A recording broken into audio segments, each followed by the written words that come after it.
Hi, everyone. Today I want to talk about the power of moving on.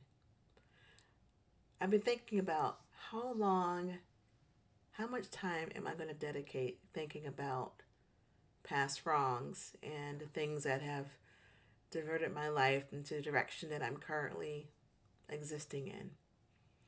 And I found that the answer to that is however much time I think that I need to feel a sense of completion. So there is no right or wrong. It really depends on what you think you need. Now, of course, I think there probably should be some structure to that so you don't find yourself getting lost in the loop of getting stuck in the shared experience that we had growing up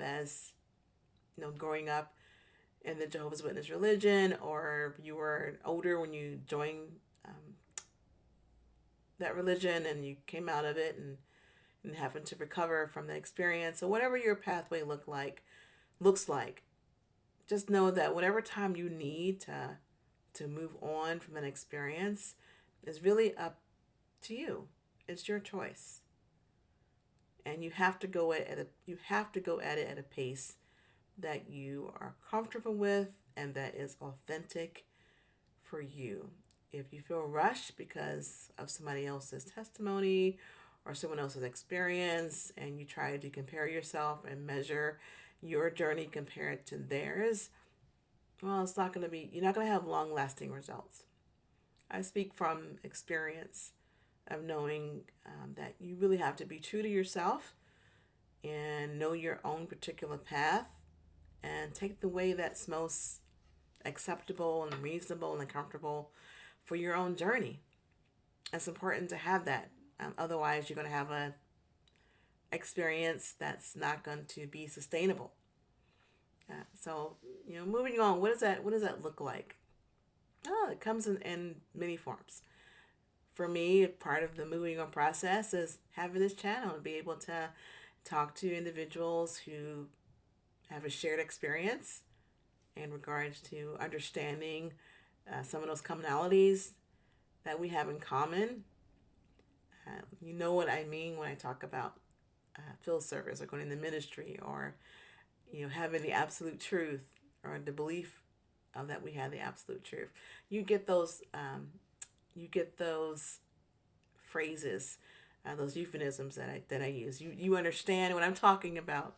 So that is part of my process. This is part of my process of really letting that go and no longer allowing it to have a hindrance on my progression in life and really coming into the person I want to be, the person that I am becoming.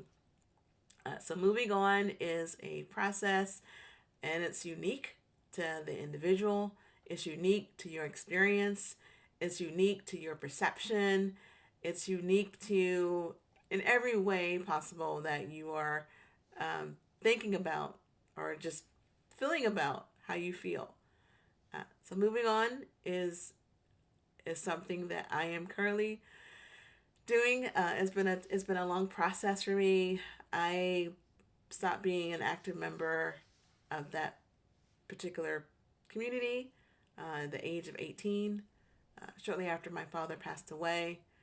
And so we've been on this, several decade journey of letting different layers of that experience, and I would say, people say melt away. And I don't know if it was a melting, but for me, in my experience, it was a pulling away, and it just kind of left.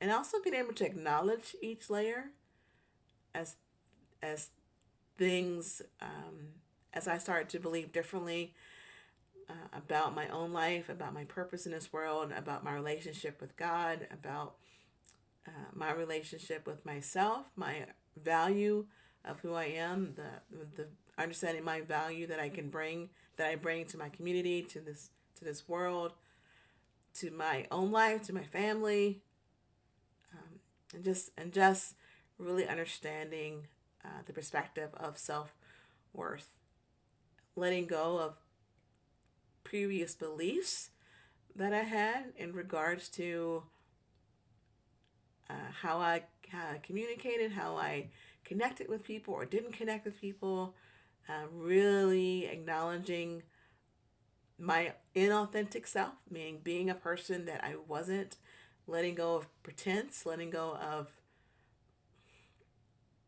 the fakeness, and really understanding about human compassion, living in human compassion, letting go of the judgment of others, letting go of what I thought people should be in my life, and just letting go of that. And it took time.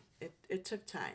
I've been very open about my strong connections to therapy, and learning different strategies and processes to really help deprogram my mind.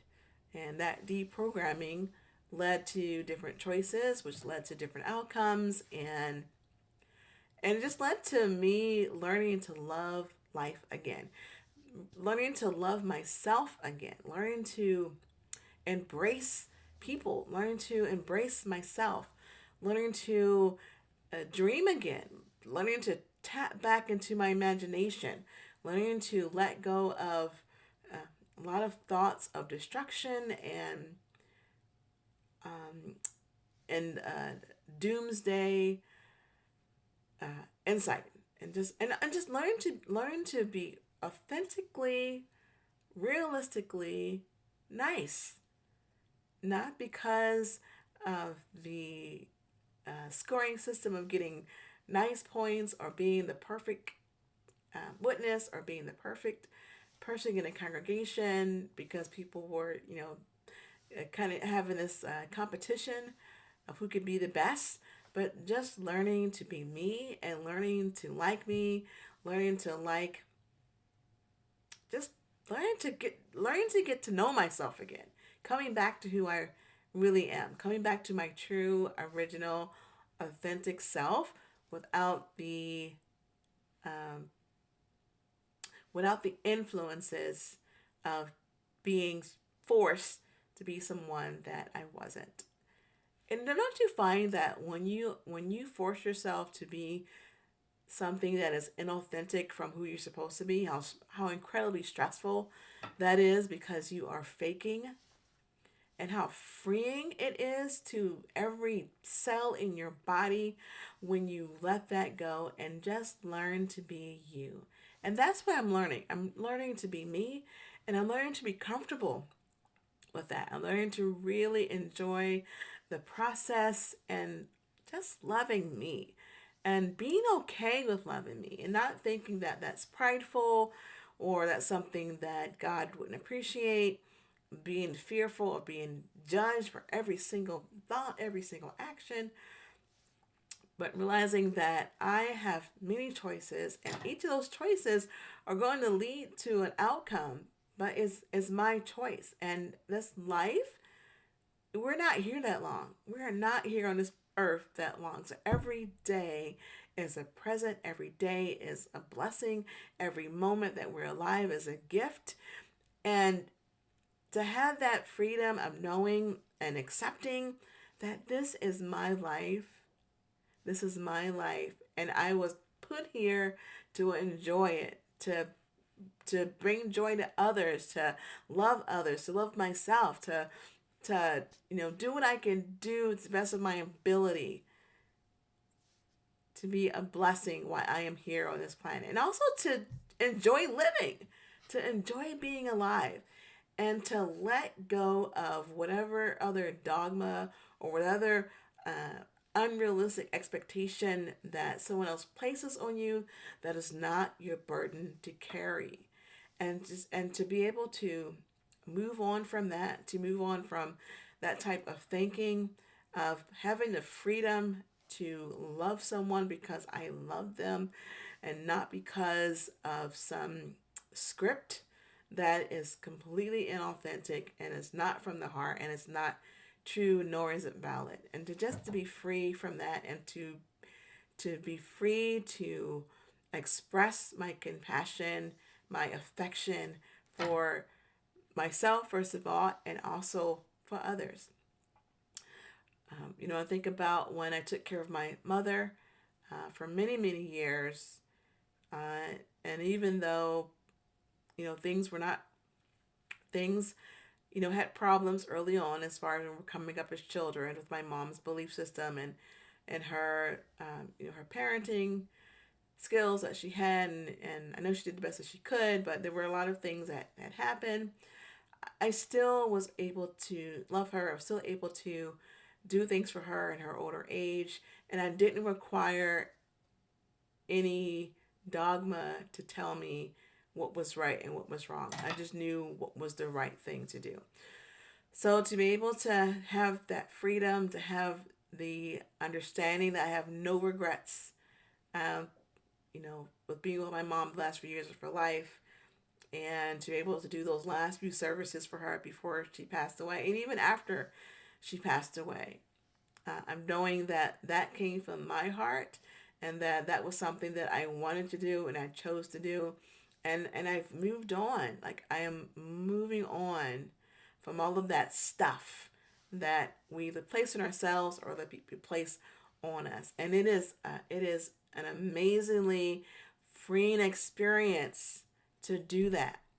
And I haven't met, it's not over. Like I'm still processing every day. I'm still discovering different things uh, that I need to release. But it's about enjoying the journey. It's about enjoying the moments. It's about acknowledging that I'm better today than I was a year ago, that I'm doing better today than I was even 6 months ago, that I feel better today than I did 2 weeks ago.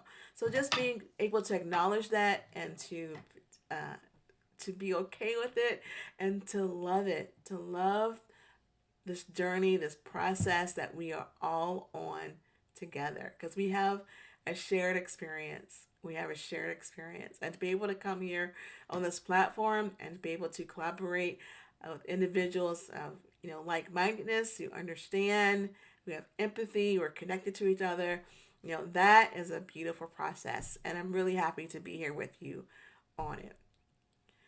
Thank you for watching. I have so many more things to tell you about my life as things are progressing with me, as I'm having a different perspective on my own personal life, my own personal journey, from where I started to now where I'm at. And I'm just so happy that you decided to click that little subscribe button, that you saw my video and you clicked on it to check out to see what the heck I'm talking about. So just thank you for being here. So far, I have 59 subscribers, so thank you so much for subscribing to this channel. And I look forward to having many more conversations with you. But until the next video, I hope you have a great day, great evening, whatever time you're watching this video. Until the next time. So until next time, I'll see you later. Bye.